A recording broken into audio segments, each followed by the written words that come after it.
भगवान विष्णु के 24 अवतारों में 23 अवतार हो चुके हैं, 24वां अवतार होना है बाकी। कहा जाता है कि जब जब पृथ्वी पर कोई संकट आता है तो भगवान विष्णु अवतार लेकर उस संकट को दूर करते हैं। भगवान शिव और भगवान विष्णु ने अनेकों बार पृथ्वी पर अवतार लिया है। भगवान शिव के 19 अवतारों के बारे में हम आपको अगली वीडियो में बताएंगे।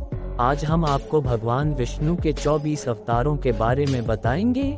इनमें से 23 अवतार अब तक पृथ्वी पर अवतरित हो चुके हैं, जबकि 24वां अवतार कल्कि अवतार के रूप में होना बाकी है। इन 24 अवतार में से 10 अवतार विष्णु जी के मुख्य अवतार माने जाते हैं, लेकिन आज हम आपको विष्णु भगवान के 24 अवतार के बारे में बताऊंगा। आइए जाने विस्तार से। नंबर 1, श्री सनकादि मुनि। धर्म ग्रंथों के अनुसार सृष्टि के आरंभ में लोक पितामह ब्रह्मा ने अनेक लोकों की रचना करने की इच्छा से घोर तपस्या की। उनके तप से प्रसन्न होकर भगवान विष्णु ने तप अर्थ वाले सन नाम से युक्त होकर सनक, सनंदन, सनातन और सनत कुमार नाम के 4 मुनियों के रूप में अवतार लिया। ये चारों प्राकट्य काल से ही मोक्ष मार्ग परायण, ध्यान में तल्लीन रहने वाले, नित्य सिद्ध एवं नित्य विरक्त थे। ये भगवान विष्णु के सर्वप्रथम अवतार माने जाते हैं। नंबर 2, वराह अवतार। धर्म ग्रंथों के अनुसार भगवान विष्णु ने दूसरा अवतार वराह रूप में लिया था।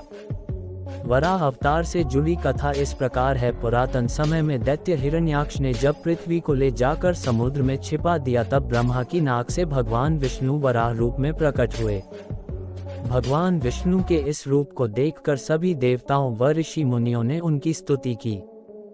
सबके आग्रह पर भगवान वराह ने पृथ्वी को ढूंढना प्रारंभ किया। अपनी थूथनी की सहायता से उन्होंने पृथ्वी का पता लगा लिया और समुद्र के अंदर जाकर अपने दांतों पर रखकर वे पृथ्वी को बाहर ले आए। जब हिरण्याक्ष दैत्य ने यह देखा तो उसने भगवान विष्णु के वराह रूप को युद्ध के लिए ललकारा। दोनों में भीषण युद्ध हुआ। अंत में भगवान वराह ने हिरण्याक्ष का वध कर दिया। इसके बाद भगवान वराह ने अपने खुरों से जल को स्तंभित कर उस पर पृथ्वी को स्थापित कर दिया। नंबर 3, नारद अवतार। धर्म ग्रंथों के अनुसार देवर्षि नारद भी भगवान विष्णु के ही अवतार हैं। शास्त्रों के अनुसार नारद मुनि ब्रह्मा के 7 मानस पुत्रों में से एक हैं। उन्होंने कठिन तपस्या से देवर्षि पद प्राप्त किया है। वे भगवान विष्णु के अनन्य भक्तों में से एक माने जाते हैं। देवर्षि नारद धर्म के प्रचार तथा लोक कल्याण के लिए हमेशा प्रयत्नशील रहते हैं। शास्त्रों में देवर्षि नारद को भगवान का मन भी कहा गया है। श्रीमद् भगवद गीता के 10वें अध्याय के 26वें श्लोक में स्वयं भगवान श्री कृष्ण ने इनकी महत्ता को स्वीकार करते हुए कहा है, देवर्षि नाम च नारद, अर्थात देवर्षियों में मैं नारद हूँ। नंबर 4, नर नारायण। सृष्टि के आरंभ में भगवान विष्णु ने धर्म की स्थापना के लिए 2 रूपों में अवतार लिया। इस अवतार में वे अपने मस्तक पर जटा धारण किए हुए थे। उनके हाथों में हंस, चरणों में चक्र एवं वक्ष, स्थल में श्रीवत्स के चिन्ह थे। उनका संपूर्ण वेश तपस्वियों के समान था। धर्म ग्रंथों के अनुसार भगवान विष्णु ने नर नारायण के रूप में यह अवतार लिया था। नंबर 5, कपिल मुनि। भगवान विष्णु ने 5वां अवतार कपिल मुनि के रूप में लिया। इनके पिता का नाम महर्षि कर्दम व माता का नाम देवहूति था। शरशय्या पर पड़े हुए भीष्म पितामह के शरीर त्याग के समय वेद्य व्यास आदि ऋषियों के साथ भगवा कपिल भी वहां उपस्थित थे। भगवान कपिल के क्रोध से ही राजा सगर के 60,000 पुत्र भस्म हो गए थे। भगवान कपिल सांख्य दर्शन के प्रवर्तक हैं। कपिल मुनि भागवत धर्म के प्रमुख 12 आचार्यों में से एक हैं। नंबर 6, दत्तात्रेय अवतार। धर्म ग्रंथों के अनुसार दत्तात्रेय भी भगवान विष्णु के अवतार हैं। इनकी उत्पत्ति की कथा इस प्रकार है। एक बार माता लक्ष्मी, पार्वती व सरस्वती को अपने पातिव्रत्य पर अत्यंत गर्व हो गया।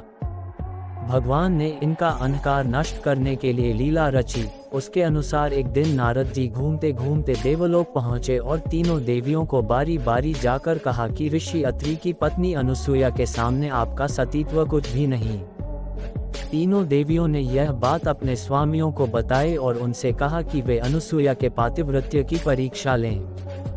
तब भगवान शंकर, विष्णु व ब्रह्मा साधु वेश बनाकर अत्रि मुनि के आश्रम आए। महर्षि अत्रि उस समय आश्रम में नहीं थे।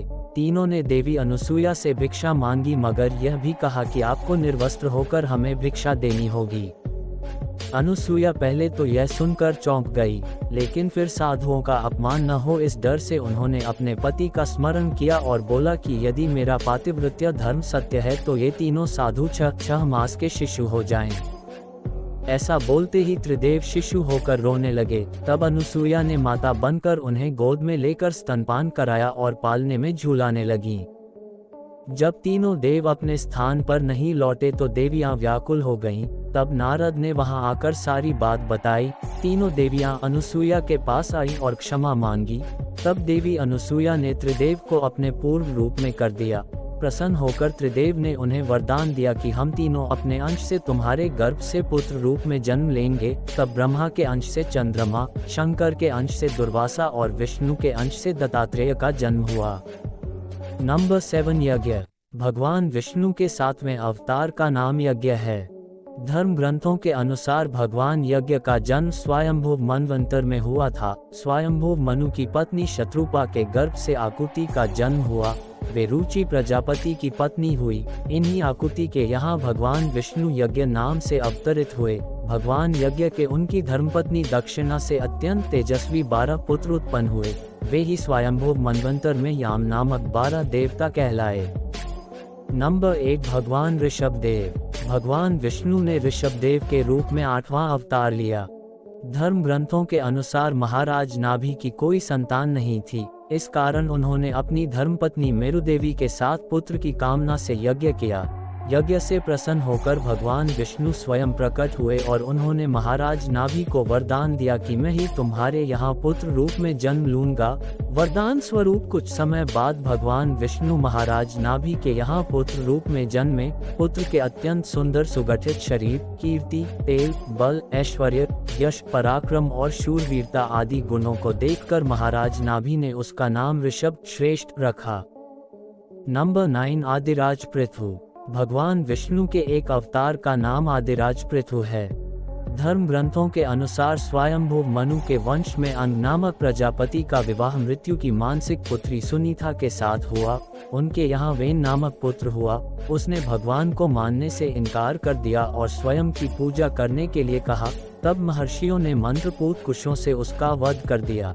तब महर्षियों ने पुत्रहीन राजा वेन की भुजाओं का मंथन किया, जिससे पृथु नाम पुत्र उत्पन्न हुआ। पृथु के दाहिने हाथ में चक्र और चरणों में कमल का चिन्ह देखकर ऋषियों ने बताया कि पृथु के वेश में स्वयं श्रीहरि का अंश अवतरित हुआ है।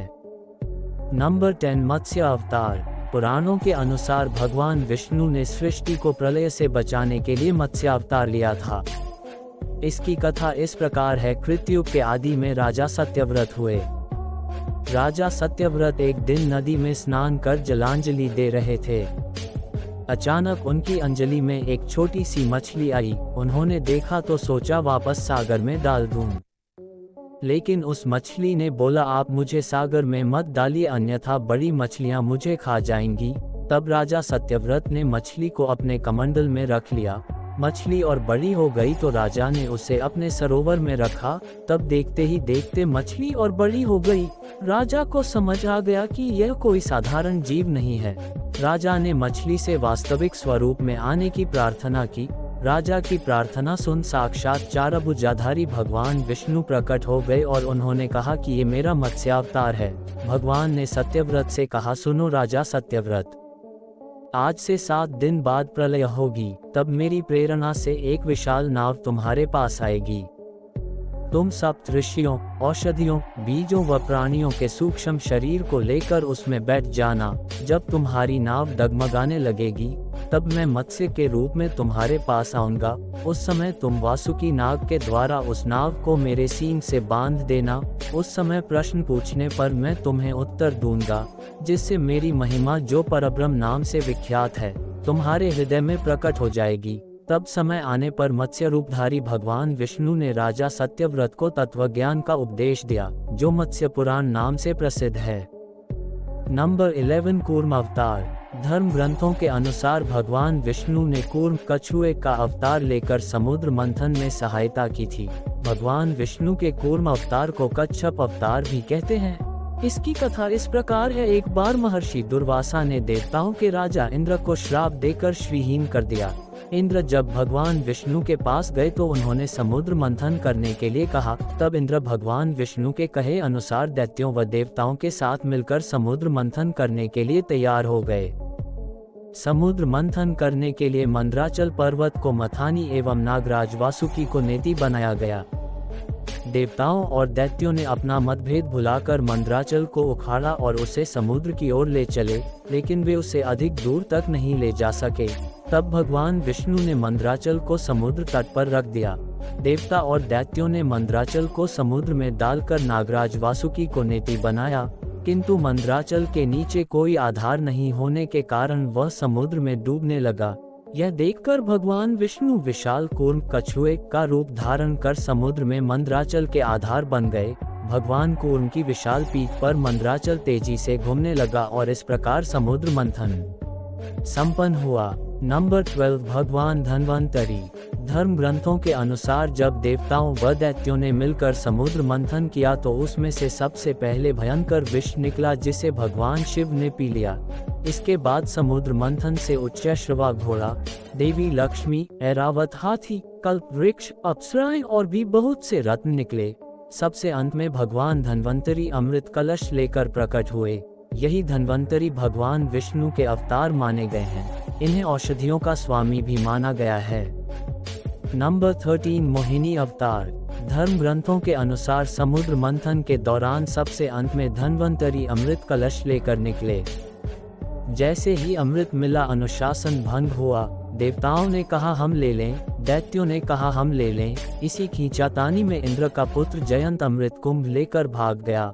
सारे दैत्य व देवता भी उसके पीछे भागे। असुरों व देवताओं में भयंकर मारकाट मच गई। देवता परेशान होकर भगवान विष्णु के पास गए। तब भगवान विष्णु ने मोहिनी अवतार लिया। भगवान ने मोहिनी रूप में सबको मोहित कर दिया किया। मोहिनी ने देवता व असुर की बात सुनी और कहा कि यह अमृत कलश मुझे दे दीजिए तो मैं बारी बारी से देवता व असुर को अमृत का पान करा दूंगी। दोनों मान गए। देवता एक तरफ तथा असुर दूसरी तरफ बैठ गए। फिर मोहिनी रूप धरे भगवान विष्णु ने मधुर गान गाते हुए तथा नृत्य करते हुए देवता व असुरों को अमृत पान कराना प्रारंभ किया। वास्तविकता में मोहिनी अमृत पान तो सिर्फ देवताओं को ही करा रही थी, जबकि असुर समझ रहे थे कि वे भी अमृत पी रहे हैं। इस प्रकार भगवान विष्णु ने मोहिनी अवतार लेकर देवताओं का भला किया। नंबर 14 भगवान नरसिंह। भगवान विष्णु ने नरसिंह अवतार लेकर दैत्यों के राजा हिरण्यकशिपु का वध किया था। हर बार भगवान विष्णु के चमत्कार से वह बच गया। हिरण्यकशिपु की बहन होलिका, जिसे अग्नि से न जलने का वरदान प्राप्त था, वह प्रहलाद को लेकर धधकती हुई अग्नि में बैठ गई। तब भी भगवान विष्णु की कृपा से प्रहलाद बच गया और होलिका जल गई। जब हिरण्यकशिपु स्वयं प्रहलाद को मारने ही वाला था, तब भगवान विष्णु नरसिंह का अवतार लेकर खंबे से प्रकट हुए और उन्होंने अपने नाखूनों से हिरण्यकशिपु का वध कर दिया। नंबर 15 वामन अवतार। सत्ययुग में प्रहलाद के पौत्र दैत्यराज बलि ने स्वर्गलोक पर अधिकार कर लिया। सभी देवता इस विपत्ति से बचने के लिए भगवान विष्णु के पास गए। तब भगवान विष्णु ने कहा कि मैं स्वयं देवमाता अदिति के गर्भ से उत्पन्न होकर तुम्हें स्वर्ग का राज्य दिलाऊंगा। कुछ समय पश्चात भगवान विष्णु ने वामन अवतार लिया। नंबर 16 हयग्रीव अवतार। धर्म ग्रंथों के अनुसार एक बार मधु और कैटब नाम के दो शक्तिशाली राक्षस ब्रह्मा जी से वेदों का हरण कर रसातल में पहुंच गए। वेदों का हरण हो जाने से ब्रह्मा जी बहुत दुखी हुए और भगवान विष्णु के पास पहुंचे। तब भगवान ने हयग्रीव अवतार लिया। नंबर 17 श्रीहरि अवतार। धर्म ग्रंथों के अनुसार प्राचीन समय में त्रिकूट नामक पर्वत की तराई में एक शक्तिशाली गजेंद्र अपनी हथिनियों के साथ रहता था। एक बार वह अपनी हथिनियों के साथ तालाब में स्नान करने गया। वहां एक मगरमच्छ ने उसका पैर पकड़ लिया और पानी के अंदर खींचने लगा। गजेंद्र और मगरमच्छ का संघर्ष 1000 साल तक चलता रहा। अंत में गजेंद्र शिथिल पड़ गया और उसने भगवान श्रीहरि का ध्यान किया। गजेंद्र की स्तुति सुनकर भगवान श्रीहरि प्रकट हुए और उन्होंने अपने चक्र से मगरमच्छ का वध कर दिया। नंबर 18 परशुराम अवतार। हिंदू धर्म ग्रंथों के अनुसार परशुराम भगवान विष्णु के प्रमुख अवतारों में से एक थे। भगवान परशुराम के जन्म के संबंध में 2 कथाएं प्रचलित हैं। नंबर 19 महर्षि वेदव्यास। पुराणों में महर्षि वेदव्यास को भी भगवान विष्णु का ही अंश माना गया है। भगवान व्यास नारायण के कलावतार थे। वे महाज्ञानी महर्षि पराशर के पुत्र रूप में प्रकट हुए थे। नंबर 20 हंस अवतार। एक बार भगवान ब्रह्मा अपनी सभा में बैठे थे, तभी वहां उनके मानस पुत्र सनकादि पहुंचे और भगवान ब्रह्मा से मनुष्यों के मोक्ष के संबंध में चर्चा करने लगे। तभी वहां भगवान विष्णु महाहंस के रूप में प्रकट हुए। नंबर 21 श्री राम अवतार। त्रेता युग में राक्षस राज रावण का बहुत आतंक था, उससे देवता भी डरते थे। उसके वध के लिए भगवान विष्णु ने राजा दशरथ के यहाँ माता कौशल्या के गर्भ से पुत्र रूप में जन्म लिया। नंबर 22 श्री कृष्ण अवतार। द्वापर युग में भगवान विष्णु ने श्री कृष्ण अवतार लेकर अधर्मियों का नाश किया। भगवान श्री कृष्ण का जन्म कारागार में हुआ था। इनके पिता का नाम वसुदेव और माता का नाम देवकी था। भगवान श्री कृष्ण ने इस अवतार में अनेक चमत्कार किए और दुष्टों का सर्वनाश किया। नंबर 23 बुद्ध अवतार। धर्म ग्रंथों के अनुसार बौद्ध धर्म के प्रवर्तक गौतम बुद्ध भी भगवान विष्णु के ही अवतार थे, परंतु पुराणों में वर्णित भगवान बुद्धदेव का जन्म गया के समीप कीकट में हुआ बताया गया। नंबर 24 कल्कि अवतार। धर्म ग्रंथों के अनुसार कलयुग में भगवान विष्णु कल की रूप में अवतार लेंगे। कल की अवतार कलयुग व सतयुग के संधिकाल में होगा।